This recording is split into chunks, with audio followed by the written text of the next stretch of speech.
Nepal became popular among tourists 70 years ago. It is a country with a blend of Asian taste, distinctive customs, amazing people, stunning architecture, and breathtaking mountain views. In addition, there is a complete mayhem on the roadways, shockingly bad living conditions, urban slums, and an experience that is exclusive to this place. We're going to explore Nepal's capital city of Kathmandu today. See intriguing temples and historic squares with royal palaces. Celebrate the April New Year. Go to a funeral. Meet locals. Fend off wild monkeys. О, ёб твою мать! And I'll discuss what it's like to really feel the local culture. My journey started with a nighttime arrival to Kathmandu, an hour-long queue to obtain a visa, and an attempt to bargain for a reasonably priced taxi ride to the hotel. A failed attempt, but we ended up in front of my hotel. After showing my reservation at the reception, I learned that it was not my hotel. Mine was somewhere nearby, but it wasn't shown on Google Maps, so it was pretty impossible to find it by myself. The reception guy surprised me by offering to help and even walking me to my hotel. However, it turned out that my hotel's entry was closed. It was 3 a.m. I was so freaking tired, with a backpack full of gear and cash, surrounded by drunk Nepali people who were staring at me, and it was not the best feeling in my life. 20 minutes later. Finally, the door opened, and I could come in. The guy led me to the room where I opened the door to find a bunch of fat cockroaches and dripping water from the shower. Welcome to Nepal. I checked out the following morning and proceeded to the closest currency exchange to convert dollars for Nepali rupees. I saw something odd just in front of it. A bunch of workers were constructing something resembling a chariot made of dried bamboo and wood. It turned out that it was a part of a festive custom. On New Year's Eve, mobile pagodas are driving through Kathmandu's districts, scattering orange powder all over the place. I was extremely fortunate to see the New Year's Eve festival. But first things first. I paid $400 at the exchange office and got a big wad of $1,000 bills, which are the most high denomination notes. There are 100, 50, and even 5 rupees. And 1,000 rupees is equivalent to almost $7. Smaller coins were once common, but they are now limited to junk vendors and the bottoms of fountains. It makes sense. A liter of water costs 25 rupees here. The primary asset of Nepal, Mount Everest, is shown on all banknotes. After obtaining the local currency, I took a taxi to the opposite end of the city, to move into a home with a local family for a few bucks. The traffic in Kathmandu is striking from the outset. Not only is it left-handed and crosswalks are meaningless, but I did not observe a single traffic light across the entire city. The major crossroads have traffic controllers, but the traffic is still very chaotic.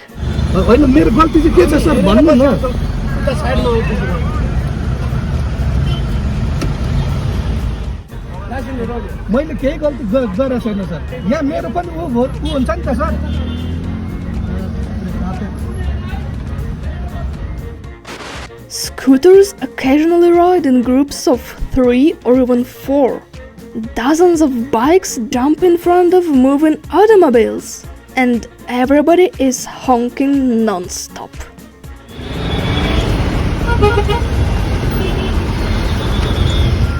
so frequently that after a few hours you gain sound immunity. People go wherever and whenever they want, slowing down cars with their hands. It's not just possible to go anywhere fast in such traffic. Even though Kathmandu is a small city, it takes an hour to travel 5 kilometers from one end to the other. In the meantime, we traveled 5 kilometers from the city center to a beautiful, peaceful neighborhood, some kind of the Kathmandu suburbs. Pleasant neighborhoods with well-kept fences, peaceful roads, sidewalk shops, and even fields with vegetable gardens. Paradise in comparison to the dusty, noisy center. I was introduced to one of the primary cultural and religious practices right away. Namaste, how are you? Namaste everyone! The house owner gave me a namaste when he saw me. Namaste is a greeting where one extends one's hand and bows slightly to the other. Without this unique expression of thanks and respect, no meeting in Nepal is complete. I was provided a separate room with breakfast and dinner included for a daily fee of 1,000 rupees. The native food was served right away. However, it was not at all to my liking. The roof of the majority of Nepali homes is accessible, and on it are solar-heated barrels of water, as the nation practically has no hot water. Additionally, garments are hand-washed and dried here. This is a good place to observe how poor Kathmandu's air quality is. Due to the haze caused by traffic and bonfires, a lot of people wear masks, and the streets are completely covered in a thick coating of dust that is hard to remove. Because Kathmandu is situated in a valley surrounded by hills, there is essentially no breeze, and nowhere for the smog that accumulates in the atmosphere to go. Rain is the only temporary remedy, although it doesn't usually fall in the spring. From the roof of my residence, I could see the hill with Swayambhunath, popularly known as the Monkey Temple, a prehistoric holy complex of temples, monasteries, and stupas. One of the holiest and most respected stupas in the world, the Swayambhu Stupa, is located there. I was also excited to witness the numerous wild monkeys who inhabit the hill. There are two ways to reach the summit. Either take an exit to the main entrance, which has a ticket office that charge admission fees only to white Europeans, or climb a stairway that has 365 steps, representing the number of days in a year. Say hello guys! Hello guys! Through the wood one can see the top of the Swayambhu Stupa, and there are thousands of flags flying everywhere.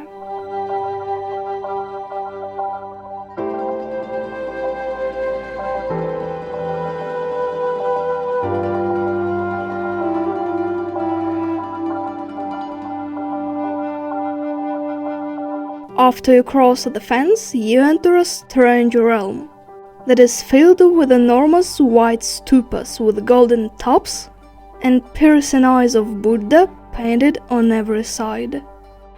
There are statues of amazing creatures or deities everywhere you turn. Additionally, there is a fountain with the Buddha statue in the middle. The locals try to throw coins or rolled up bills to it. Live fish in the water are always trying to dodge with fallen metalware. Immediately at the entry, a dozen monkeys are visible. Though many people feed them specifically, they are not picky eaters and consider waste to be appetizing. Furthermore, they managed to pick up water bottles and finish them out. But I was just astounded by this one, who was drinking straight from the bottle and repeating after everybody. While some of them pick at their friend's fur, others simply sit and observe what is going on. Full families can be seen here sipping milk, parents and kiddies. You can get up close and build rapport with monkeys, because they have no fear of humans. You should use caution, as they can occasionally be violent and quite swift. How misbehaving that macaque is!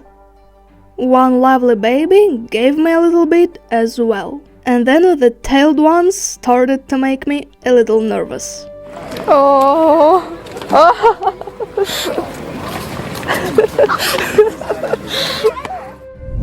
I made the decision to begin investigating the less traveled trail, and discovered an entire complex with various stupas, both larger and smaller.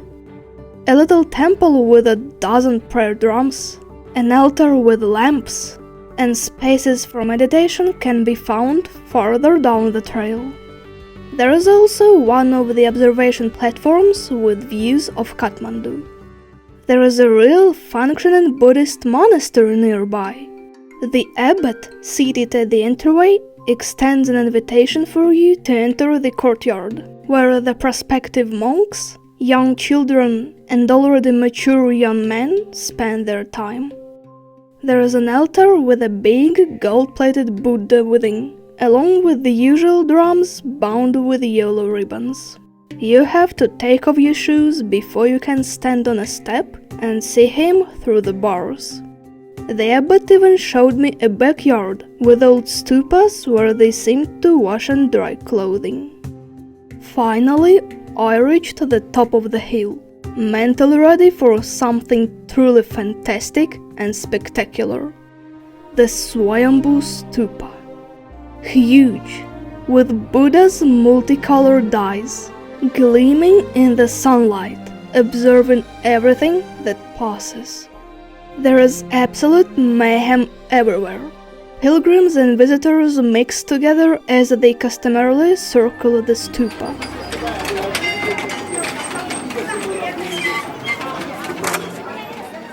There are bells blaring, old drums groaning, religious mantras playing, masses of people yelling at one another, and monkeys running, jumping, and galloping around.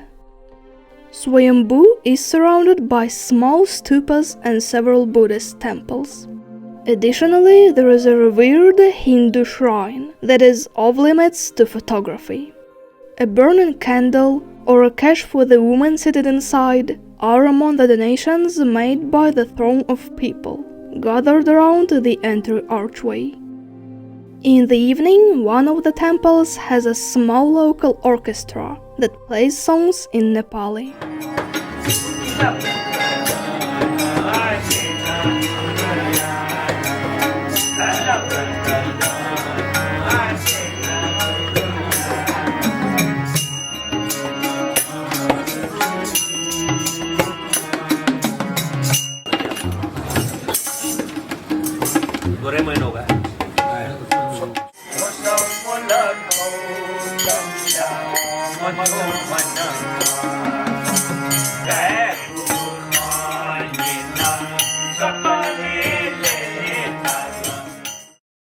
I even had the opportunity to join the local Hindu community in singing Hare Rama Hare Krishna.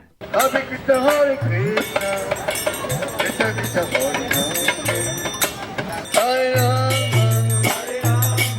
Hare Rama, Hare Rama, Hare Rama,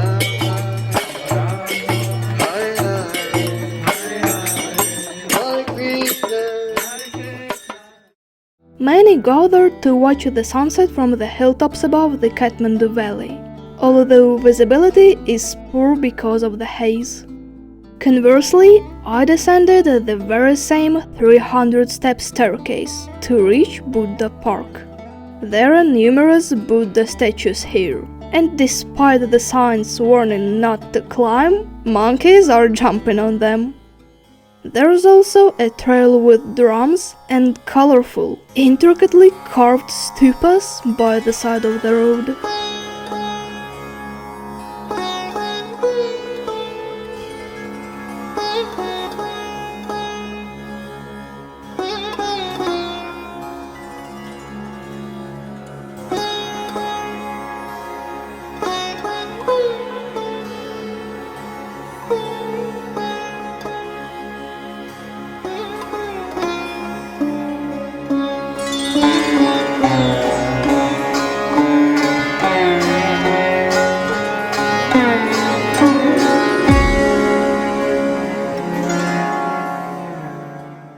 a portion of the faithful, primarily monks, take a full detour around the hill before reaching the Swayambhu Stupa.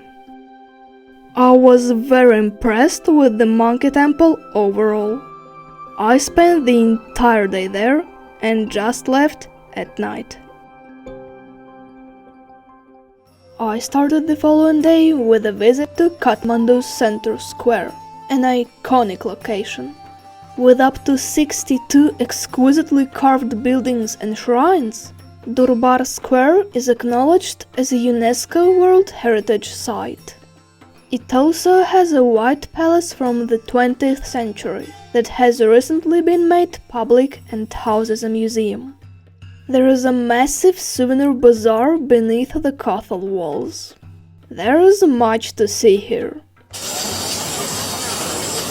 The well-known singing bowls are sold here in addition to bling and an expensive jewelry.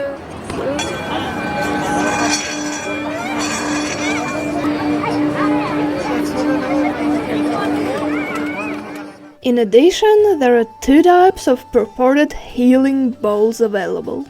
In order to reportedly improve digestion, you have to fill it with water and saturate it for approximately an hour, splashing everything around.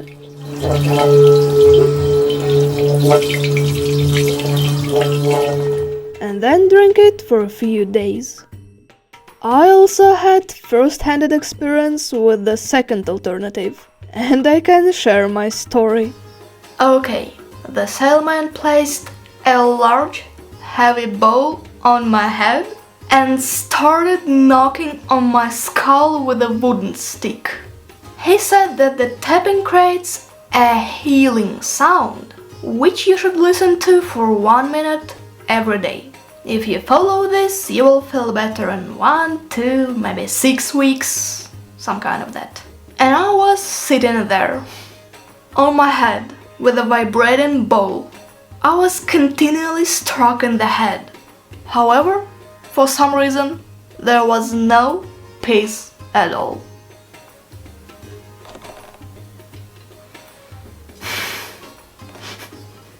There are also a lot of handcrafted items available here, like figurines with intricate hand-carved designs. They're made in black and white, and local artisans use specialized knives to decorate the miniatures by hand. Local vendors engage in such intense haggling that winning the battle is nearly impossible. One person started out charging 2500 rupees for a statue that he had apparently been carving for 2 days. But after 5 minutes, he shouted back 800. The wooden masks, most of which are fairly frightening, are what draw the most attention. As it turns out, some of them are only ornamental, while others are utilized for different fall celebrations. People dance, play music, dress up, and don masks.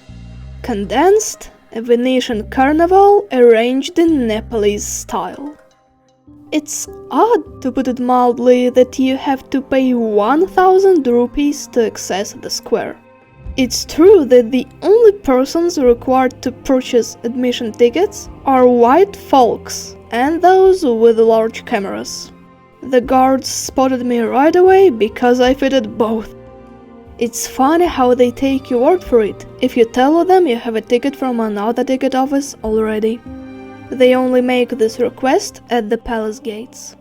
The majority of the temples have exquisite wood carvings in the recognizable Noir style, and they were constructed between the 12th and the 18th centuries. The 6th largest ethnic group in Nepal, the Noirs, have long been known for their sculptors and jewelers. The 4 towers, which bear the names of Nepal's 4 major cities, Kathmandu, Bhaktapur, Lalitpur, and Kirtipur, are the most significant feature of the architectural complex. The biggest temple on the square, Taliju Temple, is visible from a distance, due to its 36-meter height. It is only open to the general public once a year, during the 15-day autumn festival. Building homes higher than this temple was once thought to be a very negative sign. Up until the 20th century, the personal royal residence was located in Durbar Square. However, the living goddess Kumari, a girl who is the physical manifestation of goddess Teliju, now resides at the main palace. She is displayed to the public several times a day. Before the young girl glances out of the window, the guards instruct everyone to turn off their phones and cameras and to get up. The caste system, which originated in India and later spread to Nepal, is reflected in this entire performance. Kumari is a common girl who was selected from the most prestigious castes. She was selected when she was 4 years old, and she is now 9 years old.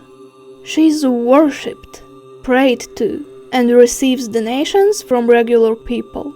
Her entire family depends on these things. In turn, Kumari may not communicate with commoners or make any motions. The girl is carried in arms. She is not meant to walk, because the ground is believed to be too filthy. It is said that the heavenly soul departs the body after the first menstruation, at which point Kumari is chosen again. The primary considerations during the selection process for 3-4-year-old girls from higher castes are looks and horoscope. The former goddess must go through a trying period of adjusting to everyday life. The family leaves the palace and returns to their ancestral home. The teenager then starts to live like everyone else, even if she has spent her entire life being taken care of and having all of her wants and whims immediately satisfied. In Nepal, there are numerous castes, and even though caste-based discrimination is no longer legally recognized, ancestry still has a significant impact. A few decades ago, caste played a major role in determining a person's employment choice, occupation, level of education, and marriage. The so-called untouchables belonged to lower castes that performed arduous physical labor and were not allowed to interact with members of higher castes. A member of a higher caste, for instance, would never handle the items that the untouchables use. These days the lines are somewhat blurred. Everyone is free to choose their own careers, marry anyone they choose, and share the same table.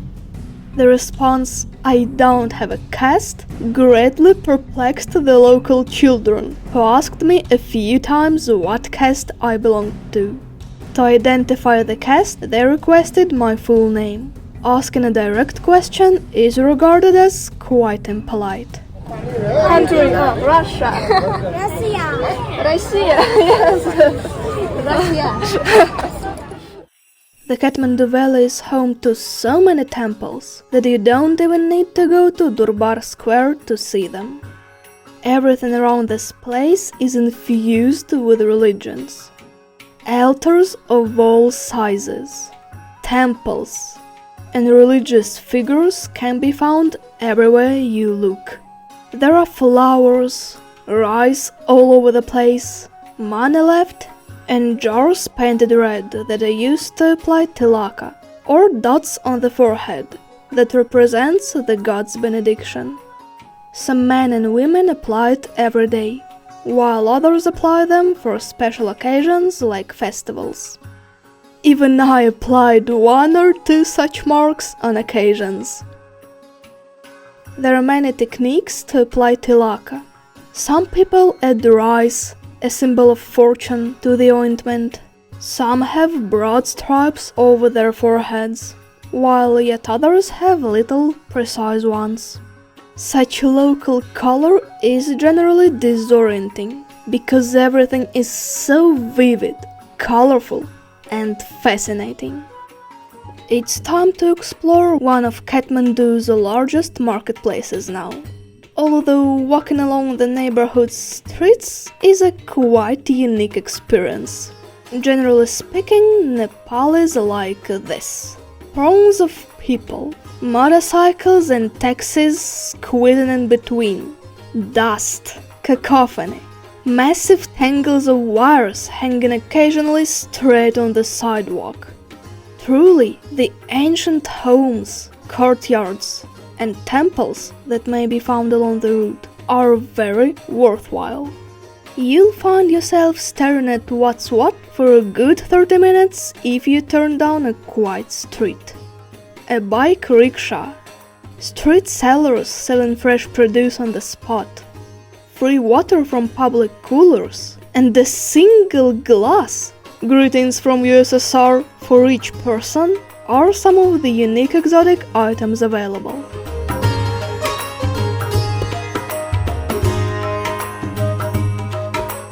In Nepal, there are hardly any supermarkets.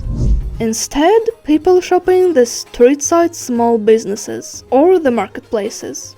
A large number of them lack electricity altogether, and the vendors spend their evenings sitting by candlelight. Everything is available in the bazaar. National clothing, jewelry, dishes, souvenirs, toys, religious items, spices, meat, and a variety of street foods, among many other items I cannot comprehend. An endless layer of dust accumulates on all the items, which vendors attempt to brush off from time to time. Some individuals water the area in front of their shop, but it is completely ineffective. Especially unsatisfying is when baked products or meat are covered with dirt. Enjoy the irony. A salesperson is frying and setting buttery street food on the counter while wearing a mask to reduce her exposure to exhaust fumes, adjacent to the donuts and bread. Generally speaking, it is best to avoid trying street food in the center. The desire will eventually fade as you observe the conditions under which it is cooked. However, there are a few spots in Kathmandu where you can escape the never-ending throng of people, pushy sellers, and honking automobiles. Take Ratna Park, which is situated near Tamel's exit, the city's most popular tourist destination. It is especially lovely in late April, when the jacaranda trees blossom. Although there is a fee for entry, it is little for foreign visitors, less than $1. However, it is not overly packed inside, and there aren't any homeless people camped out on benches. Additionally, there are actual chipmunks living here, which initially led me to believe they were weird striped squirrels. Incredibly quick and funny. The following unadorned location has the power to induce cultural shock in everyone. I visited Pashupatinath, a dark complex that houses Kathmandu's principal Hindu temple and is situated on the bank of the holy Bagmati river, which flows into the Ganges. Though you can't enter the temple, only Hindus are permitted. You can hike up the mountain to obtain a view of the surrounding area. All of this, however, is insignificant in comparison to what is going on beside the river. A massive crematorium is located here, just beneath the open sky. Here, in unique religious ceremonies, corpses are burned every day from 7 a.m. until 7 p.m. The dead are transported in cars decked out with flowers, taken to the coast on stretchers, and processed immediately outside. After bringing in firewood and starting a fire, the corpse is set ablaze, where it will burn for 5 to 6 hours. There is a large complex with temples and tall steps on the other side of the river, where people sit and watch the activity with fascination all day. No one is bothered by the soot and black, harsh smoke here, but I didn't enjoy the air at all. You can also meet actual sadhus. Hindu hermits, ascetics, yogis, and the like here. Naturally, their status and desire to give up worldly possessions don't stop them from aggressively pleading for payment for pictures. There are absurdly many beggars in this area. I was being harassed by well-dressed young men who were clearly just out for a stroll. After burning, the ashes along the bones and unburned wood are thrown straight into the soot-filled, pitch-black water. Later, the workers at the crematorium use troughs to collect huge trash from the river. The Bagmati is regarded as sacred, despite the horrifying hue of the water, and you can see people swimming and filling bottles with water downstream. In addition, the temple hosts countless ceremonies, such as group prayers, the burning of certain materials, people circling around it, and the selecting of every smoking pot with sticks. Suddenly, tilaka was applied to me from that soot, ostensibly for good luck. I wasn't sure what was burned there, and I wasn't interested in finding out. Someone was sprinkling everything with rice and performing rituals, drawing designs directly onto the stones. It is hard to grasp the purpose of all the cabbage leaf plates and bowls, but you're free to watch. Overall, a remarkable location. I next went to the Buddhanath Stupa, which is comparable to Swayambhu in several aspects. I had the good fortune to witness a joyous event, and even witness the painting process of this enormous monument, which involved just pouring paint into a basin and splattering it on the curved walls. Normally, you could go up the stairs to the second level, but when the renovations are underway, no one is permitted upstairs, aside from the individuals who perform the job and the sponsors who cover the costs. Or, who knows, maybe just some tour guide pleads for his group to come here. Traditionally, people walk around the stupa in a circle, while worshipping the gods and ringing bells and spinning drums. There was a big celebration that day, with musical instruments being performed and prayers being recited.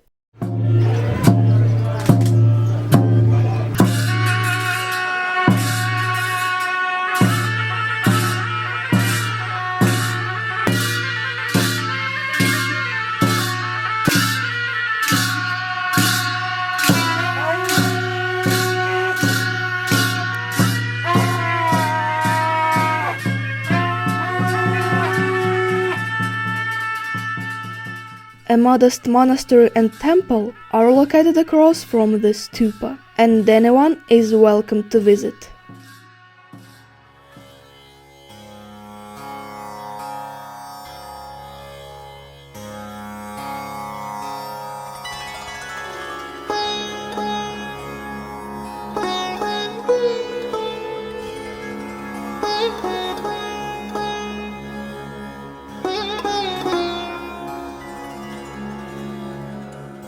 Numerous monks in their traditional robes may be found on the second level, where the monastery is situated. It has the best views of the stupa and the surroundings from its top. The town of Lalitpur, also known as Patan, which is the second most important town in Nepal after Kathmandu, was the next most fascinating location to visit. Patan Durbar Square is truly distinctive, with its intricately carved temples and palaces, including one that holds a sizable museum devoted to the many Hindu and Buddhist deities.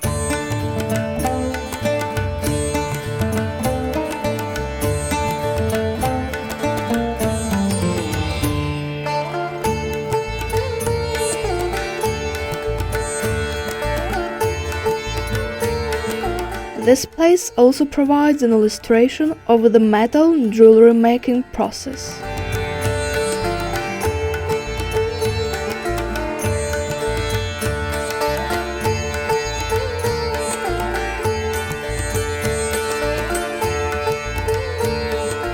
The nicest thing is that you can sit inside and stare out of the window to the outside, and you get a fantastic view of the entire neighborhood from the third story of the palace.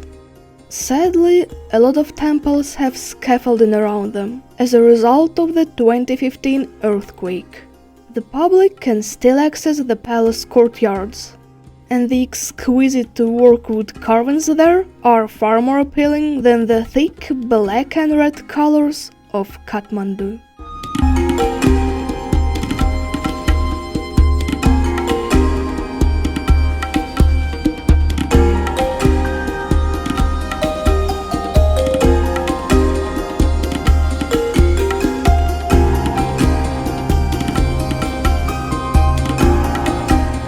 The local goddess Kumari, chosen by the community, resides in one of the palaces, just like in the capital.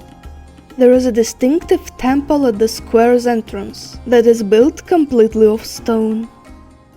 I took a stroll around Lalitpur in the evening, and from the outside it seemed very similar to Kathmandu, which makes sense given that the cities are adjacent to one another. The identical souvenir shops, street booths, stupas, flags, and clumsily dangling wires may all be seen along the identical winding streets. The main difference was that it was more comfortable to stroll around, because there was not as much traffic, particularly in the form of cars obstructing the street. One of the main discoveries of this tour was Bhaktapur, the third and last royal city of Nepal. It has unique customs pertaining to this location only. After getting into a taxi on the fourth day of the New Year's holiday and traveling 15 kilometers east of Kathmandu, I emerged into one of the 4 town squares and discovered the following action. This is the location of one of the most unique and expensive festivals in Nepal, when the city is filled with music and dance for 9 days.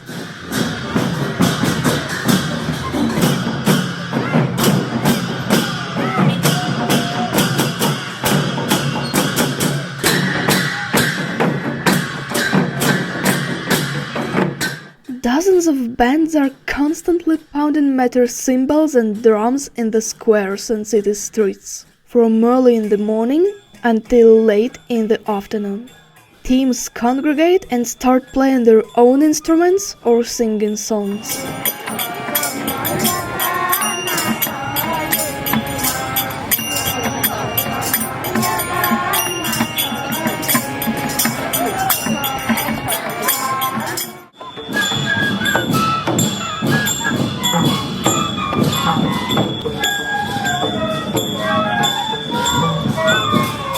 Eventually, every song blends into a constant upbeat hum that draws in an increasing number of listeners.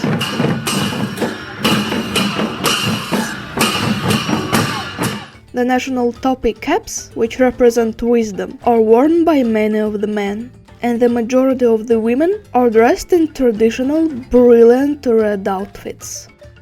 People watch the processions from the steps of temples, dance, wave Nepali flags, and follow the bands.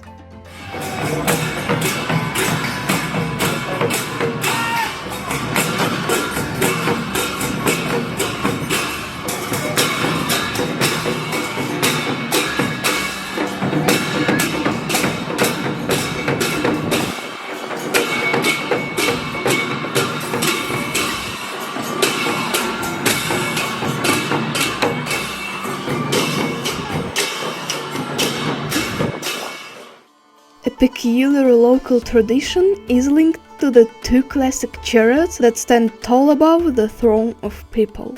On the first day of the festival, the chariots are brought to the city center, where dozens of people grab the ropes and begin pushing these wooden vehicles. The conflict between the residents of the eastern and western halves of the city is over which direction the chariot will move first. They're only visible once a year, during the festival. Following their ceremonial procession through the city, they spend a few days in the center, where everyone is free to view, touch, and even sit in the chariot. A massive 25-meter sculpture is raised into the air on the first day of the festival, and then collapsed over the next day to represent the defeat of the foes. There is a massive 5-story temple in the second square, and people are often crammed onto its steps, especially during the festival. The top offers great views of the surrounding temples, but getting through the thick masses of people who come to worship, give offerings, or get tilaka is rather challenging. A man would be sitting here later, waving a 2-meter Nepali banner, and I might even be able to snap a few photos with it. The majority of the city is constructed of red brick, and the inhabitants make enormous amount of the now familiar woodwork decorations, carved windows and doors. It's no accident that Bhaktapur is known as the city of craftsmen. I even managed to observe the carving of figurines by just visiting the shop of a woodworker.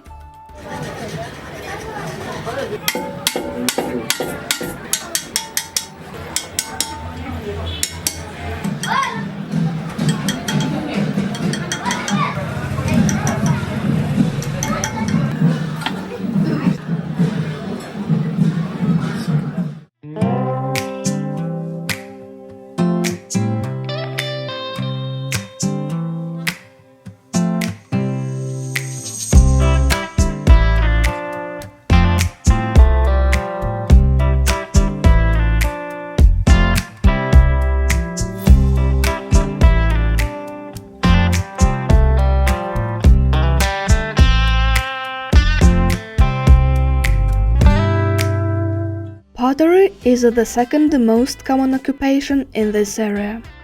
Souvenirs and ceramics are offered everywhere, and you can even enroll in a private masterclass at the center. Durbar Square is one of the squares that is well known for being stocked on a regular day, with jars of diverse shapes, sizes, and colors. In addition, a large number of artisans sculpt here as well, integrating product manufacture with direct sales.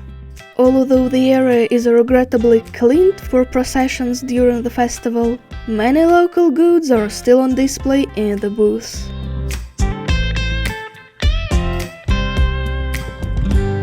In addition, mandalas are produced on a large scale there, along with yarn, weavings, and top-ahead sewing.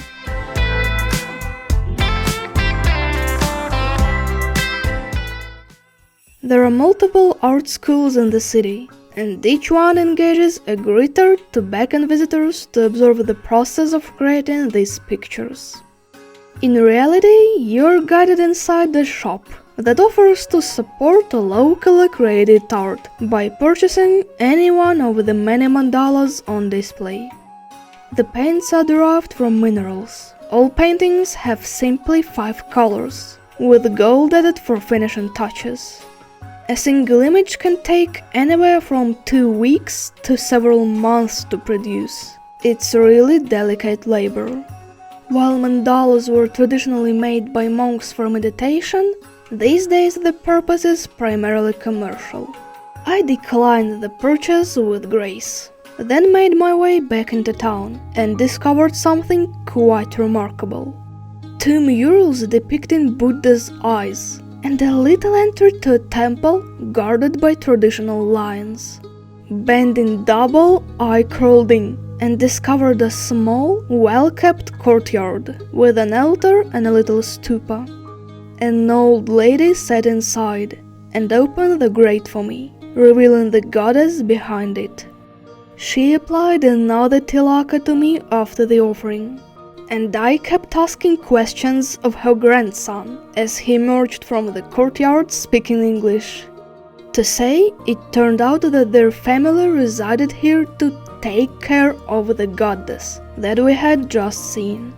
The fact that people still reside in such historic structures astounds me. As I was looking for some peace and quiet in the evening, I happened to hit one of the courtyards and saw a large group of kids playing as their mothers observed them. Hello. There was a flurry of surprise and excitement as I appeared. Upon seeing me, the children wanted to play cards right away. A few minutes later, two of the girls were attempting to explain the rules to me in a terrible English. I won 3 times in a row, and it was a rather entertaining game that depended only on luck. After purchasing chocolate bars for each of the kids as a gift, I left for Kathmandu. My impression of Bhaktapur was so strong that I decided to purchase a couple of paintings depicting its streets. After such a wonderful, spectacular vacation, Nepal has earned a special spot on my list of places I'd like to visit again. Thanks for watching, and bye-bye.